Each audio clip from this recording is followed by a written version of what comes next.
electricity generation. CORNELIUS is producing electricity, and of course, you talk about mining. The president's emphasis to the contractor was to expedite the works given the importance of that road, particularly now that that road is being used to ferry important equipment required for the completion of phase 2. CORNELIUS thermal power plant to produce another 300 megawatts to add to the 300 megawatts that they are already producing, so that we begin to meaningfully respond to the challenge of electricity deficit, to have a public engagement or meeting in a remote part of Choma Central Constituency, which is Mbole Secondary School. And it is the first time that the head of state visited that particular place to engage the community and get feedback on the impact of governmental projects on the community. On Wednesday, the president proceeded into Kalomo, where he was visiting his former school, which is Kalomo Secondary School, where he did his Form 1 to Form 5. And at Kalomo Secondary School, the president donated 1,251 mattresses, which is equivalent to the number of boarding students at that particular school. This donation was following one he had made the previous day at Mbole Secondary School, where the president donated to build a boarding house for girls, and he has given express instruction that that particular facility should be built with a great sense of urgency given its importance. After engaging the pupils, and the kernel or hallmark of his discourse with the students of Kalomo Secondary School was about hard work, focus, and discipline to ensure that they can succeed as well in future, just like he did, because he is one of them. He was a pupil or student at Kalomo Secondary School. The president proceeded to have a public meeting in Kalomo, and at that public meeting, the president's main emphasis was to encourage the farmers of Kalomo, given that Kalomo district produces more maize than any other district in the country, to focus on maize preservation by rekindling the idea of construction of maize barns, so that farmers, once they harvest, should not be quick to sell the maize. They should actually remember that we are now in these uncertain moments of climate change challenges, where the weather is unpredictable, and you need to preserve enough maize to oversee the food requirements at household level for the whole year before another harvest. The following day, the president took a break, but he was working on private issues. And on Friday, the president had a public engagement or public meeting in Choma, which saw record attendance. And that record attendance was as a result of the people coming to endorse the president for 2026 elections, because they came in a jubilant mood to come and show him that they do appreciate his work in the last 3.5 years or so that he has put in for this country, particularly given that this year many provinces were hit by this record drought, and people were worried given the history that they went through with previous drought and hunger situations in previous years, such as in 2019 and in 2015, where citizens, particularly in remote areas, were resorting to digging wild tubers and cooking wild tubers and roots for the sake of survival. For those who are urban, like some parts of Choma, since we are in Choma, such as Zambia compound, in 2019, they were treated to be fed on maize bran. That is what was being distributed.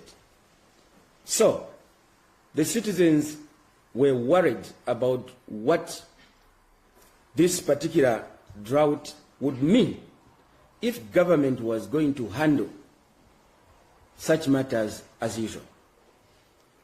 And they came, therefore, in solidarity and confirmation that no one died out of hunger. And yes, that was the record drought we have experienced in living memory, but there was no evidence in real terms when you talk about household food situation, because the president had directed, which was executed, FRA, to take maize to the doorstep depots where the maize was initially purchased from, to ease accessibility of that maize by the citizens. And that saved the situation, worked well, and cut out the cost by the citizens to travel to centralized locations in search of the FRA community sales maize.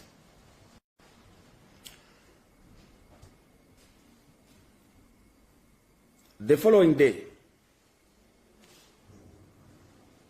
Saturday, again the president was in private activities, and on Sunday, the president was at State House, as we all know, and at Freedom Statue to commemorate the Africa Day. And the president, after that, Monday, made it back into Choma. That is yesterday. And today is Tuesday. So that is where the president is, and that is what your president has been doing. Initially, this was meant to be a private visit, given that during the Christmas, New Year holidays, the president was too busy that he could not take his usual holidays. So this was envisaged to be that opportunity to compensate for that holidays that were not taken up. But again, because of his work culture of work after work after work, the president has continued to work. He is in Choma, yes, but he's on duty at national level, as we have seen. So, just to reiterate, I'd like to indicate here that the public meetings that the president has been having have been centered around that the president has been preaching about peace and unity in this country, and the need for all of us as citizens to look at ourselves as a one people under the banner One Zambia, One Nation, and One Nation, One People. That is and has been his central theme at any engagement. The President has also been preaching about hard work, that hard work does not kill, but laziness does. And his message about hard work actually has already begun to bear greater and visible fruits. Because you can see that the citizens right across the nation have responded to his call to duty for hard work, to produce more food, to produce more maize. And this year, therefore, the government is projecting that we shall harvest about 3.2 million metric tons of maize, which is a record bumper harvest, and therefore is the right thing to happen as we graduate out of this drought year. And we thank God for that. The President used the occasion in touring this farming province to deliver a message of the need, like I've said, for food storage, so that we anticipate in advance what may happen next year. The President also took occasion at every public meeting to encourage citizens, all those who qualify to get NRCs, because an NRC is what defines you as a Zambian, and therefore opens doors to all opportunities that the government does provide to its citizens, such as cash for work, social cash transfer, and FRA purchase of maize, and now, this particular time, sale of maize, or even hospital. It's an NRC. So the President has really been harping about this particular issue because it is it's of paramount importance. And also, it is crucial because this year is advent to a very major general election at which all eligible citizens are expected to exercise their franchise to vote through adult suffrage. And therefore, the President has been calling out on all citizens who qualify, not underage, who qualify, and that even those who were previously not given NRCs but are of age to get NRCs, for as long as there is evidence that they are Zambians, they are supposed to access that national identity document.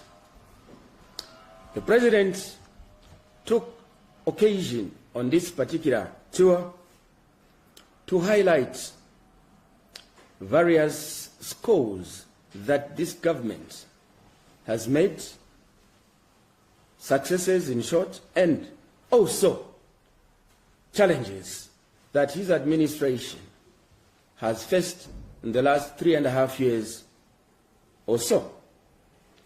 So, the President took occasion to remind the citizens about his electoral commitments before he was elected as head of state. And in reminding the citizens, he is asking the citizens to make a checklist of what he has promised what he has delivered and what remains as work outstanding to be done in his second term from 2026 to 2031. And therefore, he has reminded the citizens that he promised to deliver free education. He has delivered. He promised that school-going children across the country should not sit on the floor. He has delivered CDF desk program, where now sitting on the floor is a thing of the past. President also highlighted on the importance of the school feeding program and the positive impact it has made in terms of school attendance by children, because they don't have to worry about hunger at school, which is also giving a huge relief to families in other ways. This is an indirect subsidy of home economics at household level. To this extent, President has reminded the nation that 2 million children have since 2 million children additional to the existing numbers have since gone back to school, responding to the free education policy, otherwise also called universal education program. The President has also spoken about and reminded the citizens that he had promised that once he is elected president, he will ensure that each constituency is allocated at least $1 million United States dollars equivalent in kwacha terms for CDF, and that he has delivered more than that. And today, CDF is a game changer. CDF is a frontline flagship career program of government development across the nation, anchored on a platform of decentralization, whereby the citizens at local level are the ones who decide their developmental priorities, something which has been in the offing for many, many years, decades, but has now come to fruition under the leadership of President Hakainde Hichilema. President also took opportunity to remind the citizens of this country that the Cash for Work program, which his government realizes has had a major positive impact across the country, will continue despite the disaster and emergency situation coming to an end, which of course, in terms of law, has not yet been revoked. President has said even when the emergency, disaster and emergency law is invoked, that is to say the nation is no longer under that kind of status, Cash for Work will continue, because for the very first time, many people, including those who have not been to school to require a certain skill or qualification or certificate to be employed, they can also now be employees of government and access to be paid government money across the country, anywhere, urban and rural. It is for the very first time that government is paying citizens at such a large scale, in addition to the traditional social cash transfer program, which continues to be in place. The President indicated to the citizens that he has delivered on the maternity wings that he had promised in many clinics through CDF. Police have also been equipped with Toyota Land Cruisers through CDF to respond to crime alerts. Every constituency has a CDF monitoring vehicle. Every constituency has procured an ambulance.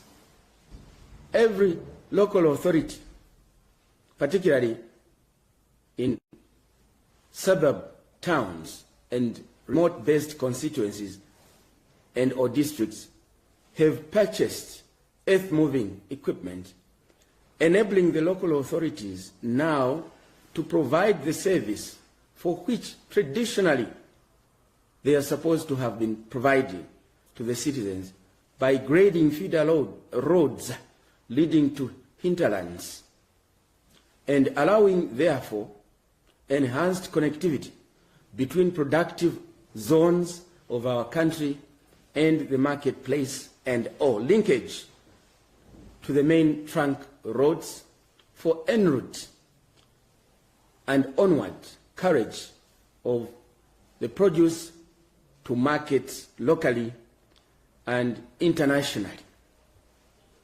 President is delivering and continues so to do in terms of drilling of more boreholes to allow citizens access clean, safe drinking water. The President has reiterated and re-emphasized the need for this country to invest meaningfully into water harvesting and directed once more local authorities year in, year out, particularly in rural areas where there is ample opportunity to dam streams and rivers, that funds should be set aside so that in years of plenty of rain, we harvest the water and use it for irrigation in years of scarcity. The President also reminded the citizens that he has delivered on NAPSA. The President also took occasion to remind the citizens that the mines that were mining in courts, and many of them were dead, have since resurrected and are now in full-scale production, and we anticipate as a nation that by 2027, the economy coming out of mining activities will be there for all to see. And that is giving greater encouragement, because the mines are the backbone of the Zambian economy presently. The President also took time to remind citizens that Kabwe Mulungushi Textiles, which was dead for many years, has resurrected. The President also reminded citizens about some important infrastructure projects around the country that are being undertaken by his administration, such as Batoka Mamba Road, such as the dual carriageway, among others.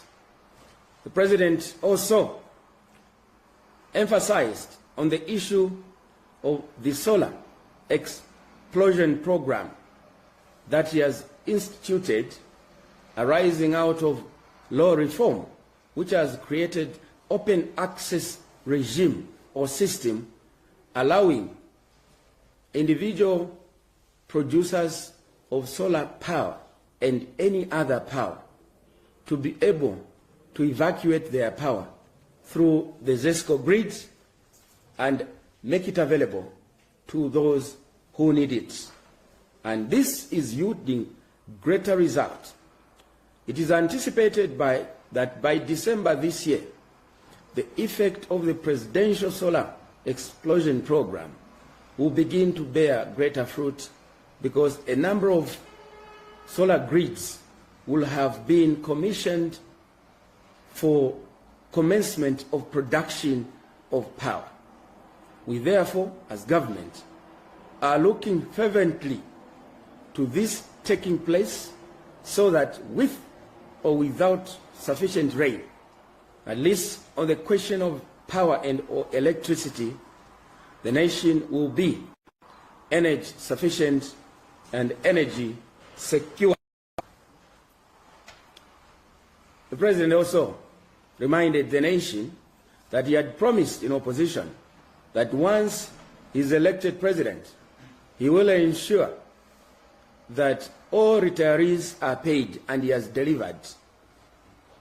A few who are remaining, particularly that we know as government, relate to a few parastatals such as ZAMPOST, the rest of public service workers, many who were not paid even for more than a decade or more than 10 years, have since been paid by this administration, but many retired many years ago, and previous administration did not pay them. The President also reminded the nation about the serenity of the peace that is reigning supreme at bus stops and markets, ending of political thuggery, hooliganism, cadreism, which we witnessed with the previous administration. The list is long, and in reminding the citizens that he has delivered on the many of these electoral commitments or promises he made, the President has now instituted a code word so that it is easier for the citizens to remind themselves that President HH has delivered by introducing a new vocabulary on the scene, political scene, kwenyu. Kwenyu means ilichongedwe. Like a teacher ticks when you get the answer correct. So on the promises that President HH made that he would deliver in government, he has delivered. So for those who are asking what does kwenyu means, it means ilichongedwe.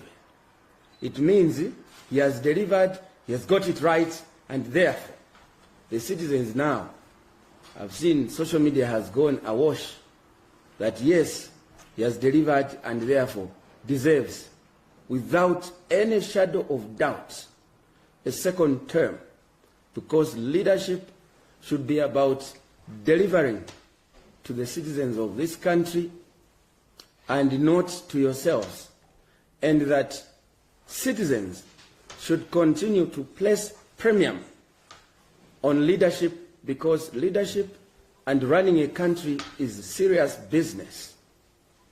Politics of deception, politics of name-calling, politics of woodwinking electorates only to go into government and begin to do things different from what you promised is over. And it is our sincere hope that the citizens of this country will give President HH another opportunity in 2026 to finish up on the work that he has embarked, so that by the time he is done in 2031, the country will definitely have changed.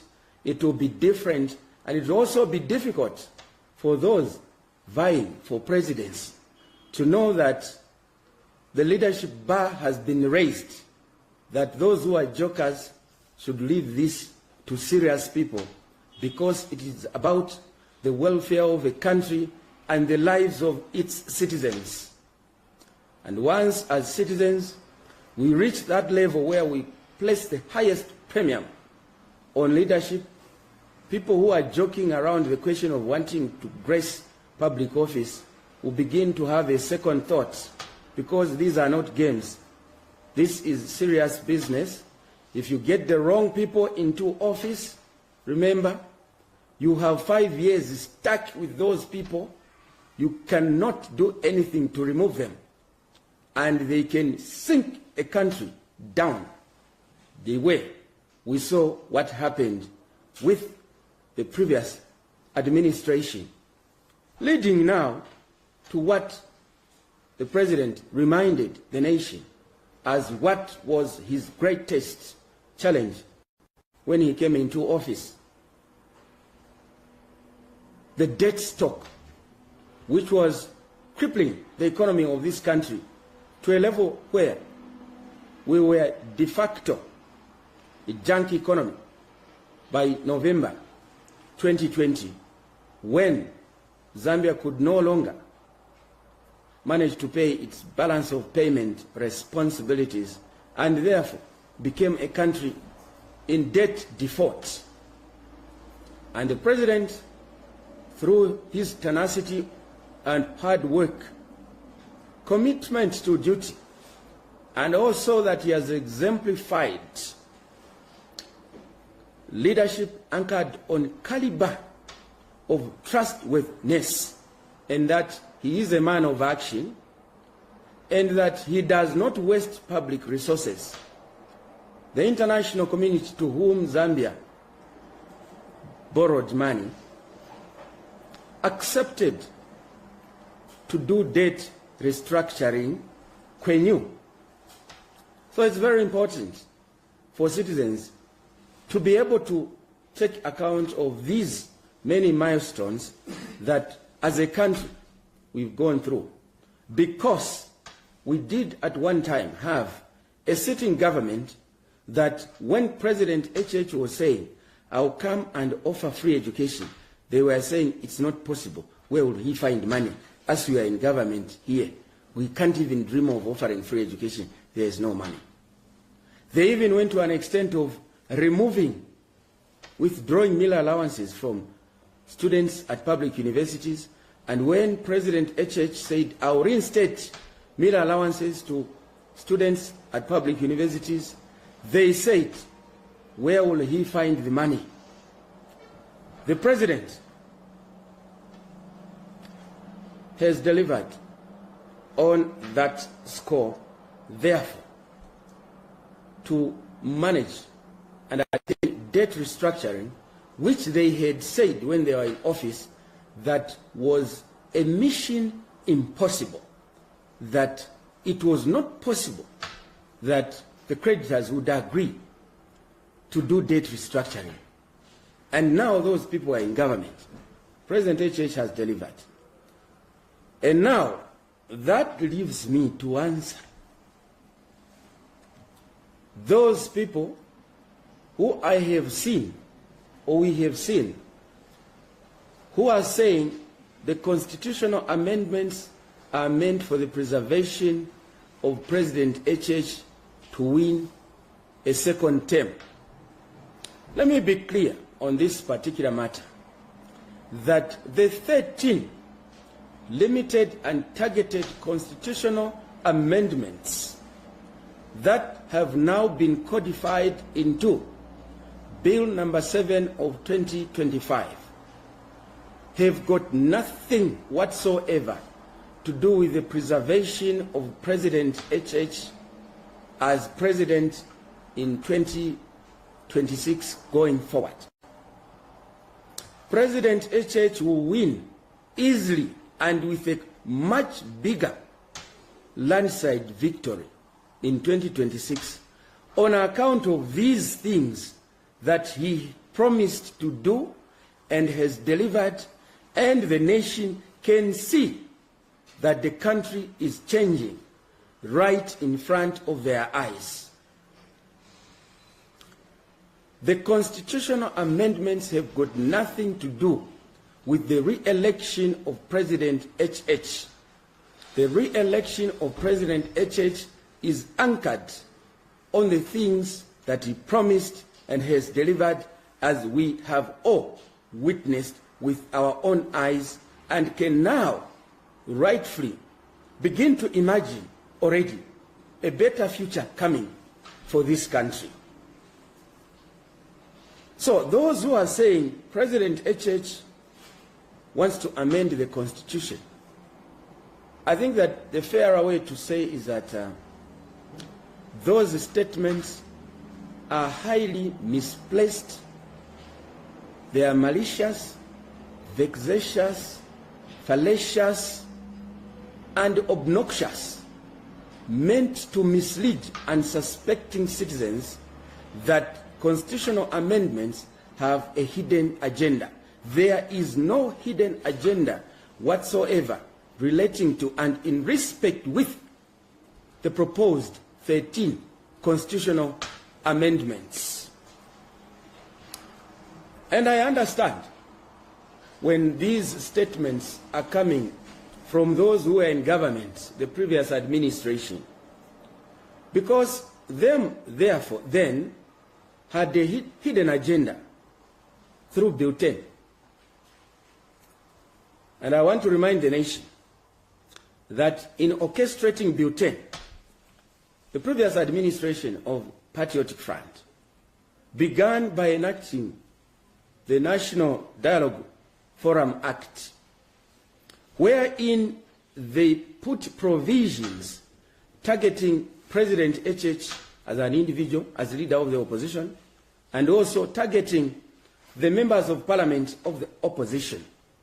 That two provisions: any person who stops a member of parliament from attending the National Dialogue Forum meeting commits an offense and on conviction is liable to 2 years imprisonment. They also made another provision to say any member of parliament who absconds attendance at National Dialogue Forum commits an offense and is liable on conviction to 2 years imprisonment. They passed that law using the arrogance of numbers in parliament, but when we stayed away, they could not effectuate that because they realized that the courts will not entertain such kind of mockery because it was unconstitutional. So that is how evil they are in their mindset. And so when they look at themselves, they think that we are like them. We are not. And President HH has demonstrated in ways more than one that he is different. For instance, when PF won in 2011, many people were beaten, if not killed, by cadres.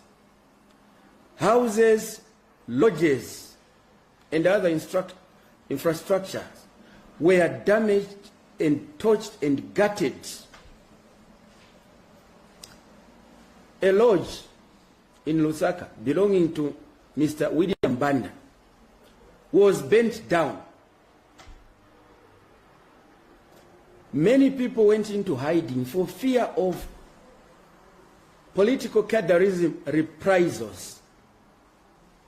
Many people were beaten.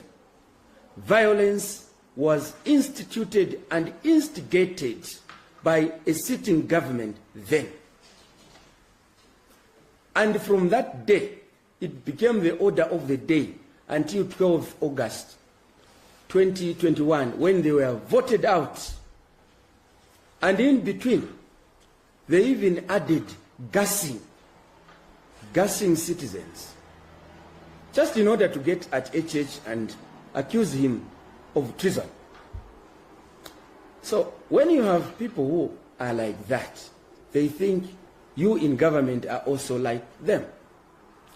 But President HH has demonstrated in his acceptance speech, his central theme was to call for peace and unity in the country.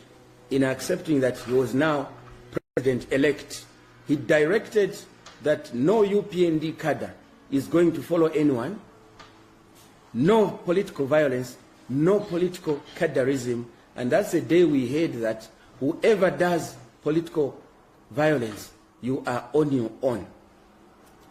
And from that day, the country is at peace once more, the way we knew Zambia to be a beacon of peace in the region and on the continent. So, just by that example alone, how can you compare President HH to Edgar Lungu, for instance? How? The difference is like day and night. That's the difference. In many ways more than one. Violence. Talk about the economy. President HH found the economy at negative 2% GDP growth rate. He quickly turned it around. And this year, we are projecting GDP growth rate of about 6%. And GDP is a sum total of goods and services produced in a country. He found Zambia's net worth asset portfolio standing at about, hovering around the 20 billion US dollars, almost equivalent to the debt portfolio. And within 3 years, we are now talking about Zambia's asset portfolio standing at above 30 billion United States dollars, quickly in the direction of 40 billion. This is because of a peaceful, predictable, and attractive business and investment climate that President HH has guaranteed in this country. Investors know that when they bring their money here, it is safe. Business people know that when you want to seek licensing for your business, you don't have to prepare money to go and start corrupting those in public office, because whoever is involved in corruption, they are on their own. So the country is changing. So look at this economy now today, and you compare it to the way it was under the previous administration. Example number 3, simple. There is hunger in the nation the way it was due to drought. What did President HH do? Cash for work, emergency social cash transfer, community sales of maize through FRA. Did you hear anywhere in the country allegations that cash for work, only UPND supporters are being shortlisted? Zero. Fairness. If it was under PF, what would have happened? That would have been business for cadres only.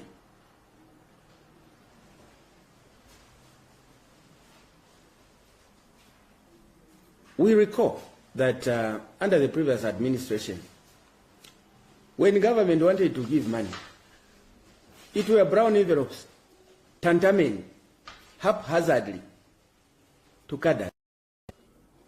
President HH, in his 3.5 years or so, has employed about 100,000 public service workers, unprecedented in the history of this country. Have you heard anyone get a job because they have a political connection to someone in government? Your uncle is a minister, or your uncle is a permanent secretary? Nothing. No discrimination, no tribal preference. What matters is qualification and not political connection. Talk about PF. Who were getting employed? Those who were politically connected to those who were in government and had other also, those with other affiliations. That was the order of the day, because facts must be stated. Now, these examples I'm giving you, we want to draw a difference between President HH and Edgar Lungu and his team. and New Dawn. Talk about appointments in the public service. There is a cabinet there. You can see that cabinet of New Dawn administration. You find that the whole country is represented there, because cabinet is the highest decision-making body of the nation to decide national resource allocation. It's cabinet. That cabinet is fully representative of the entire country. Even the two provinces, Muchinga and Luapula, where President HH initially had no elected MPs, he nominated the majority of his nominated 8 members of parliament from that same region to compensate and for them to sit around the decision-making table of his administration. You bring a cabinet of PF and put it aside and see who were in cabinet. One region. Talk about permanent secretaries. Same story. Talk about even at local authorities, town clerks. Same story. Now, that discrimination which they had, can anyone accuse HH of that discrimination? No. He is just equalizing equitously. That's all. So there is a distinct and diametrical difference there between the previous administration and the New Dawn administration.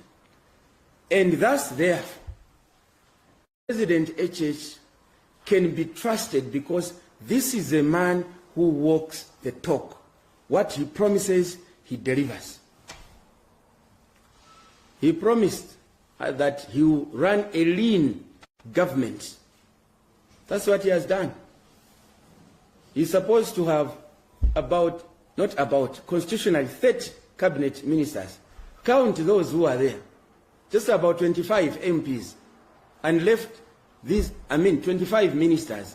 Left these 5 ministries to save money, to direct the money into free education, cash for work, and other important issues for the citizens.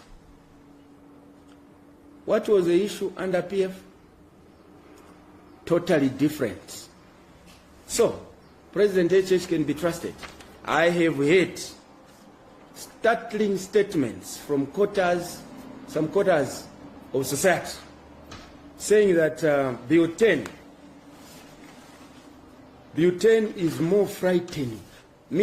Saying Bill 7, the one which is carrying the current constitutional amendment proposals, that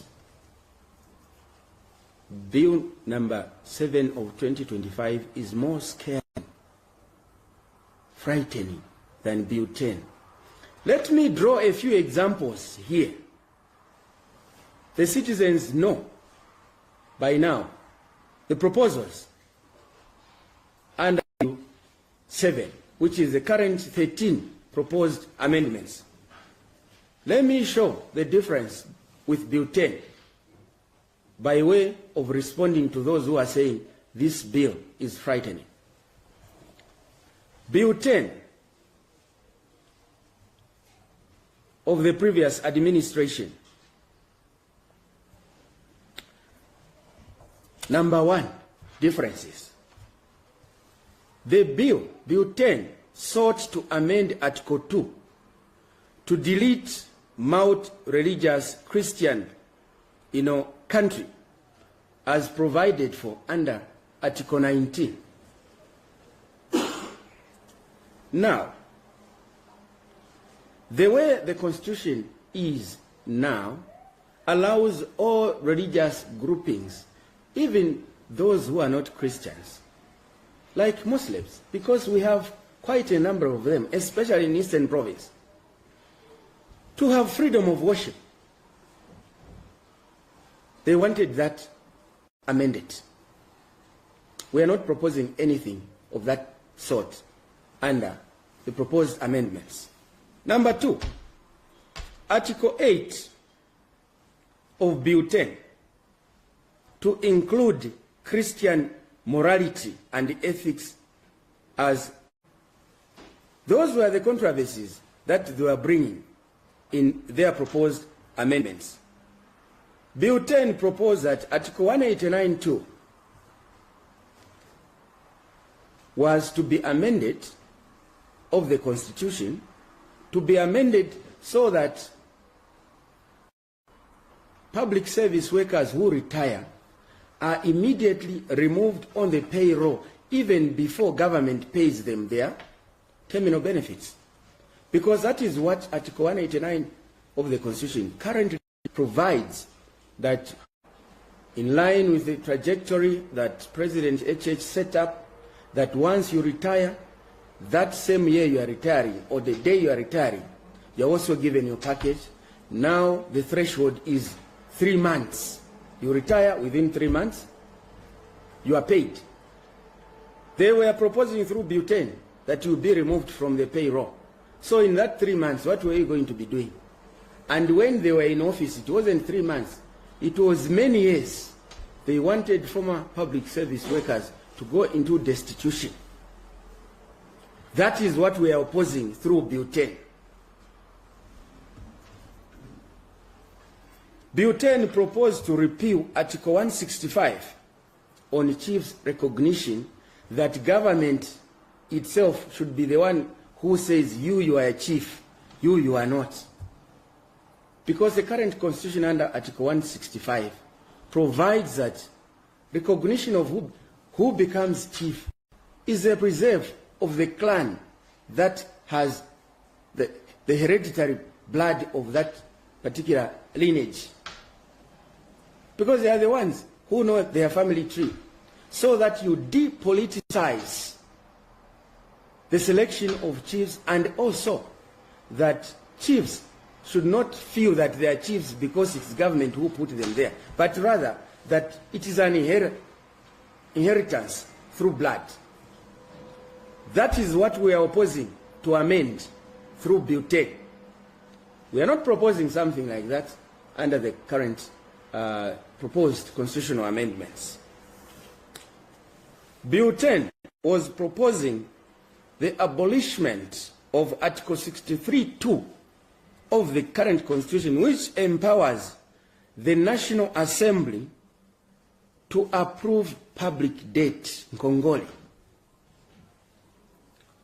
acquired from lenders. They wanted that particular provision where Parliament sits to scrutinize the debt that the government wants to acquire on behalf of the people of Zambia, that to be abolished, because they were in a borrowing spree. That is why they left so much debt to country. So to avoid them being questioned at Parliament to say, this borrowing you want to bring again, how?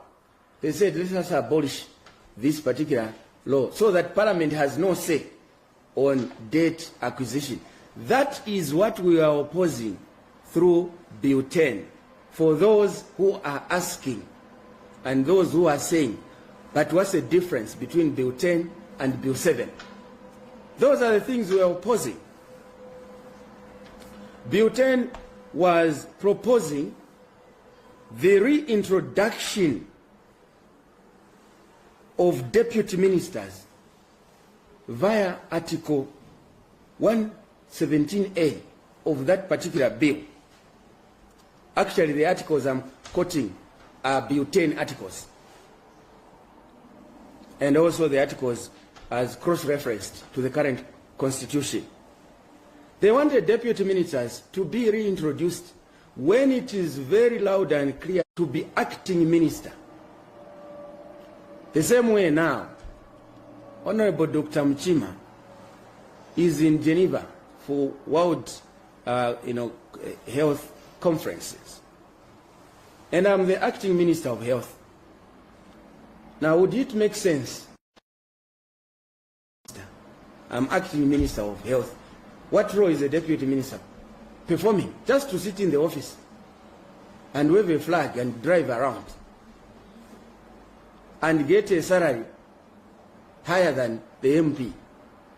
but doing no substantive work in material terms. That is what we are opposing through Bill 10. We are not proposing anything under New Dawn administration of the like sort. Bill 10, there was a proposal that Article 116 to keep ministers and MPs till the day of elections. That is why you remember that in 2016 the ministers remained driving government vehicles with flags, using those vehicles to campaign for a political party.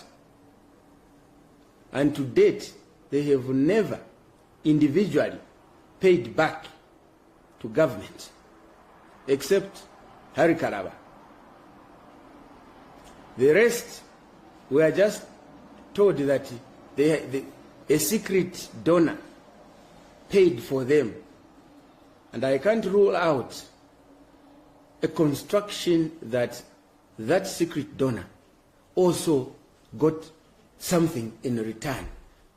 Because 3 months' salaries of ministers, and there were many, there were I think 73, something like that. Salaries for 3 months was a huge amount. So any well-wisher can't just give that money for free. There must have been something at the expense of the citizens that was given as a reward. Corruption. Those are the things we were rejecting under Bill 10, that how can you have ministers continue to wield state power when they're actually campaigning for a political party? How will the ECZ and the police ensure a fair, and equal play field when others are coming waving a government flag? How? Those are the things we are rejecting under Bill 10.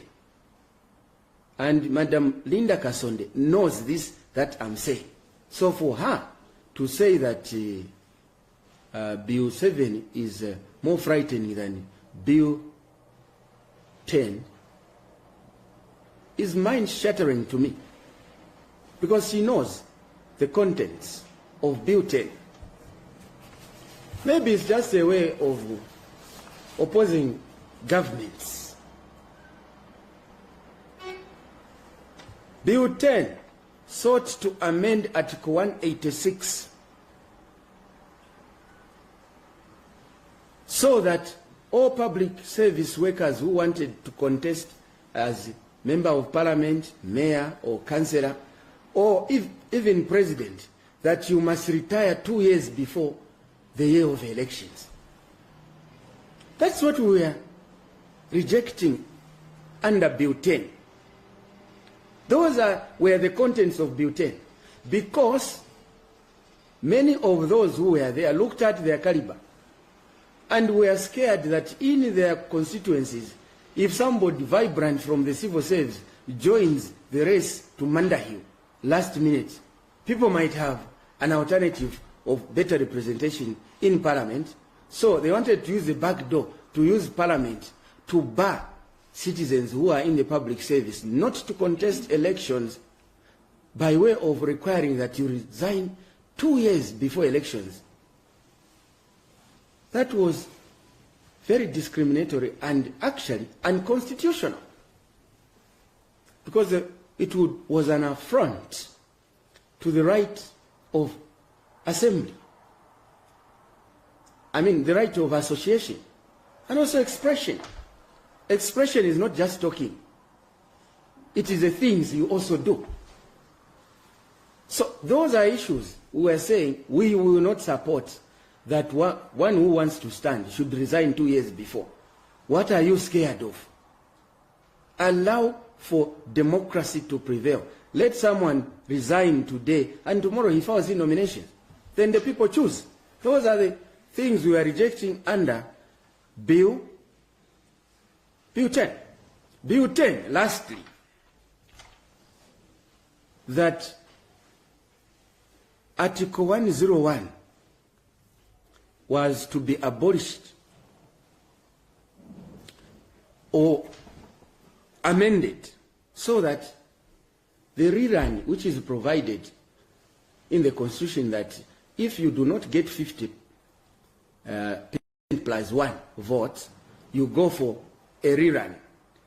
Through Bill 10, they propose that that particular article be abolished so that in the event that no candidate at presidential level gets 50% plus 1 vote, the one with the highest vote should be left to choose other political parties and create a coalition government. And we all know how shaky coalition governments are with some jurisdictions. So they wanted to run away from the vagaries of attainment of 50% plus 1. So instead of telling the citizens that we want to amend 50% plus 1, they said no. If 50% plus 1 is not achieved, then the one who is having the highest vote forms a coalition government, because now they are looking at themselves that using the power of incumbency, they might be the leaders but without 50% plus 1 votes.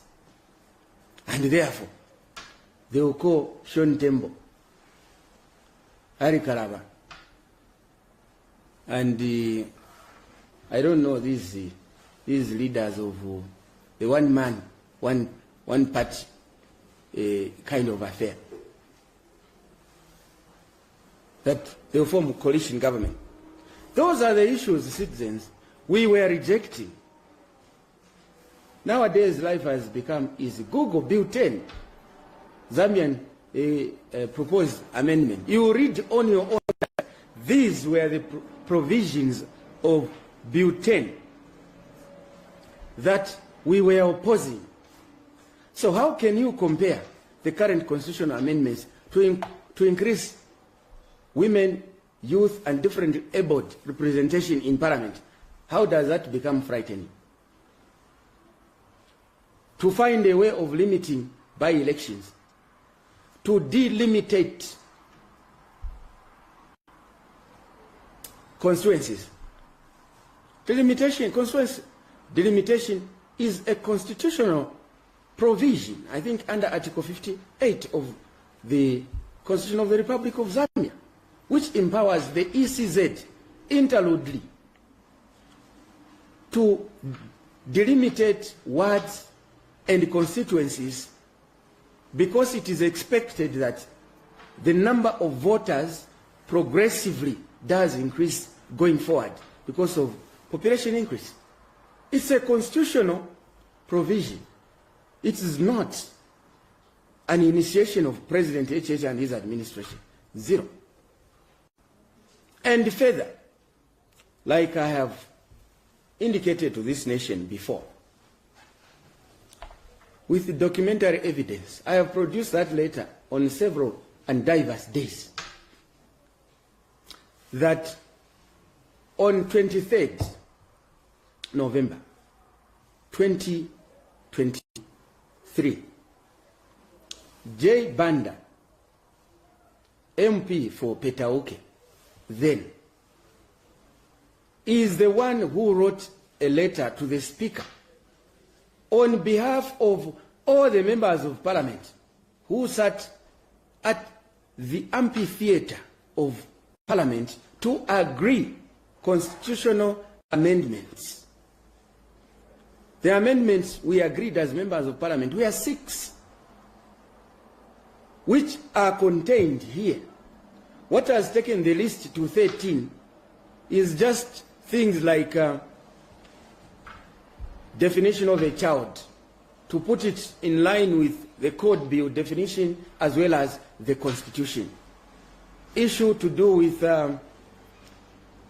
the Solicitor General and Attorney General remaining in office during that period when Parliament has dissolved, so that they continue to provide legal services to a sitting president who continues to function as a president during the 3 months period of electioneering, so that in here to constitutional delimitation, members of parliament to go back to the council. Now I have heard some wild statements from people like Honorable Given Lubin to say that constitutional amendments, these constitutional amendments are because HH is a coward. He's scared of losing. He wants to create more constituencies in areas where it's a UPND stronghold. As we speak today, the whole country is a stronghold of UPND. There is nothing like this. Okay, which other party can claim to have a stronghold? Because out of the 100 by-elections that have been held in the last 3.5 years, the UPND has won 97 out of 100 across the country. So if stronghold means political strength and dominance to win through elections, then the whole country is a UPND stronghold. But that does not mean we are taking citizens for granted. In Zambia, as we speak now, we are not worried about the opposition, because the opposition we have now is because this one wants to hijack the leadership. They are not being brought together by an idea. They are being brought together by two things. One, greed. Two, bitterness and hate that President HH has exposed, that when you are a president, you can actually save the whole nation, for the whole nation to benefit. They were used to benefiting from shady and shoddy deals, using government corridors as playgrounds for cutting deals corruptly. That is all. Because they have not come up to tell the citizens of this country any tangible alternative program for this country. Zero. They just spew hate against HH. The same way they were saying he will never be president. Now that surely he's been president for 3.5 years plus, isn't it time to begin to accept the situation and live on until 2031 when he leaves office, so that we live in harmony? Because there can only be one president. The beauty with this particular president we have is delivering. And I think in 2026, our greatest concern is the citizens turning out in large numbers. Because from what I've heard so far, many people are saying, HH anapita kudala. Alipita kana umfiashi. Alipita HH. Now when people talk like that, some might not go to vote because they know that say no contest. It is the people we are concerned about, not the opposition. The opposition is very weak. When they will be strong, I will tell the nation that now they are strong. They are not presently, because they are not offering any credible checks and balances. Zero. When they talk, whatever they say is based on lies. How can you allege that HH wants to create more constituencies so that he can win in areas which are his strongholds? So that particular assertion has no logical foundation. Because even if you were to increase constituencies, let's assume you are dividing Choma Central Constituency into 2, or Chipata Central Constituency into 2, or Solwezi Central Constituency into 2. The population of these towns remains static It will not change because the number of constituencies has been increased. Because it is the people that vote. It's not the constituencies that vote. It's people. So that kind of statement, you remember when we were in the opposition, I would have already used another word. Now I can't use it. So, dear friends, we thought that it was important for us to pronounce ourselves on this matter. And let me also take this occasion, as we wind up, to indicate that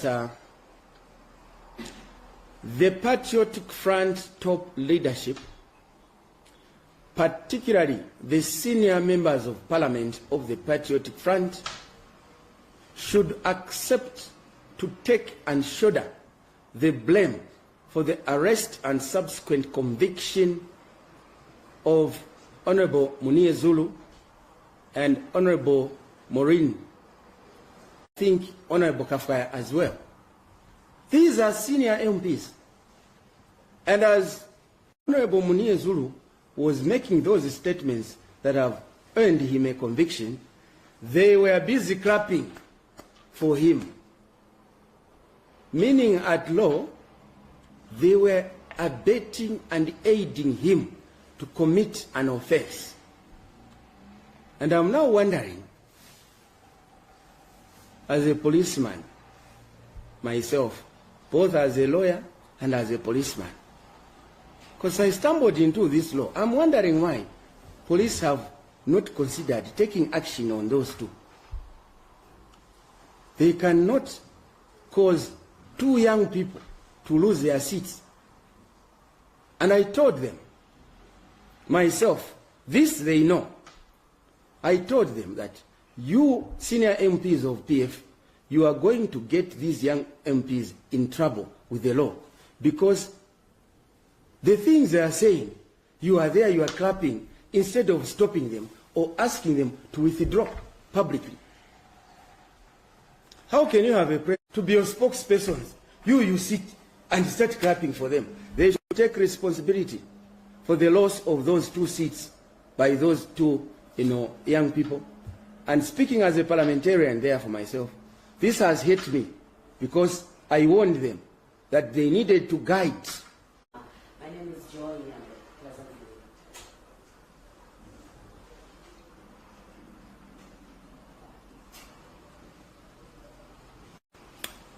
Dear colleagues, thank you so much.